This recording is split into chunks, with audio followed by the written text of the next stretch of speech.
Hi, I'm Dr. Ellis Orozco, and thanks for listening to this video podcast. I hope you have a great weekend. Hi, and thanks for listening to this weekend podcast.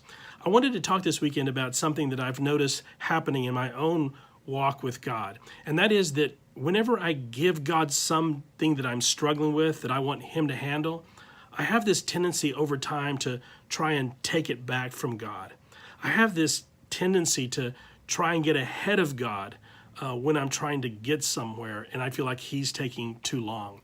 And so I wanted to talk a little bit about that. There's this place in Scripture where Jesus is teaching His disciples, and He asked them, "Who are people saying that I am?" And they answer Him. Some say you're John the Baptist, come back to life. Some say that you're Elijah. Others are saying you're some great prophet from the past.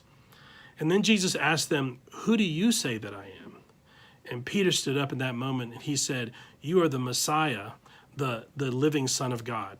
And Jesus said, basically, He said, "You're right, Peter, and that was revealed to you by God. You couldn't have come up with that on your own." It was a real proud moment for Peter. And then Jesus starts to explain what that means. He starts to unpack that idea of Messiah, and He says, "I'm going to Jerusalem, and I'm going to be handed over to the religious leaders there. I'm going to die on the cross, and 3 days later, I'm going to rise again."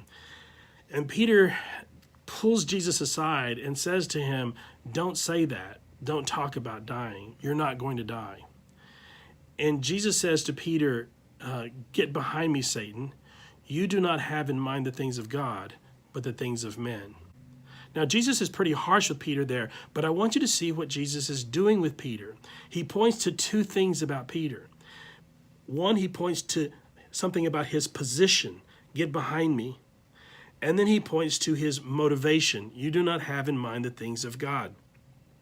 And I think that's important because I've discovered for me that those are the two things I have to look out for when I find myself trying to take things back from God, when I find myself getting out ahead of God in the places He's having me to go. It's interesting when you study the words that Jesus uses there with Peter, "Get behind me, Satan." That's a phrase that Jesus uses two other times in Scripture. Once is when He's in the wilderness and Satan is attacking Him, and He says, literally, "Get away from me, Satan." But the other time He uses it is the first time He starts calling His disciples. And He goes to Peter, James, and John, and Andrew, and He says to them, my Bible translates it, "Follow me." But the word there that my Bible translates, "follow me," is literally the words He uses here, "Get behind me."